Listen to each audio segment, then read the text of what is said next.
લીલિયા મોટા ખાતે સહકાર શિરોમણી શ્રી દિલીપભાઈ સંઘાણીના 70મા વર્ષની ઉજવણીનું 9મું પર્વ અને સ્વામી વિવેકાનંદ જયંતિનો સંયોગ એટલે કે આજની તારીખ 12/1/2024ની શુક્રવારના રોજ Shri Pragati savings and credit cooperative society limited દ્વારા અમૃતબા હાઈસ્કૂલના પંટાણગણમાં ખેલ મહોત્સવનું આયોજન કરવામાં આવેલ। આ ખેલ મહોત્સવમાં કોથળા દોડ, નાગોલ, ખોખો, લીંબુ ચમચી, કબડ્ડી, મટકાફોડ, ત્રિપગી દોડ, રસાસ, ગિલ્લી દંડો જેવી પરંપરાગત ગામઠી રમતોનું આયોજન કરવામાં આવેલ। સાથે વિદ્યાર્થીઓ માટે આંબલી, બોર, મમરાના લાડુ, કરમક, શેરડી, બટેટા પૌવા તેમજ બટેટા ભૂંગળાનો બાળકોને પ્રિય એવા નાસ્તાની વ્યવસ્થા કરવામાં આવેલ। આ સ્પર્ધામાં 250 જેટલા સ્પર્ધકોએ તથા 800 જેટલા વિદ્યાર્થીઓ ઉપસ્થિત રહેલ અને આ કાર્યક્રમમાં ધારાસભ્ય શ્રી મહેશભાઈ કસવાલા, પૂર્વ જિલ્લા ભાજપ પ્રમુખ ડોક્ટર ભરતભાઈ કાનાબાર, પૂર્વ જિલ્લા ભાજપ પ્રમુખ હિરેનભાઈ હિરપરા, પૂર્વ મંત્રી શ્રી બાવગોભાઈ ઉધાડ, અમરેલી નાગરિક સહકારી બેંક પૂર્વ ચેરમેન શ્રી પીપી સોજિત્રા સાહેબ મુખ્ય મહેમાન તરીકે ઉપસ્થિત રહેલ। ગામઠી રમતો નિહાળવા શ્રી દિલીપભાઈ સાંઘાણી ખાસ ઉપસ્થિત રહેલ।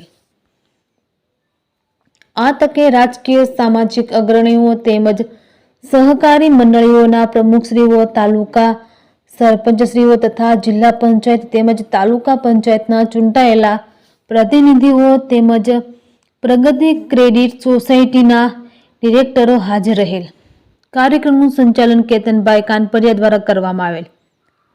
કાર્યક્રમને સફળ બનાવવા અમૃતબા હાઈસ્કૂલ તથા શાંતાબા કન્યા વિદ્યાલય તથા પ્રગતિ સોસાયટીના સ્ટાફગણે જહેમત ઉઠાવેલ હતી। આ તકે કાર્યક્રમને સફળ બનાવવા મહેનત કરનાર તથા ઉપસ્થિત રહેનાર તમામ લોકોનું સંસ્થાના ચેરમેન શ્રી ભાવેશભાઈ રાદડિયા તથા બોર્ડ ઓફ ડિરેક્ટરશ્રીઓએ આભાર વ્યક્ત કરેલ તેમ ઇમરાન પઠાણની અખબારી યાદીમાં જણાવેલ છે।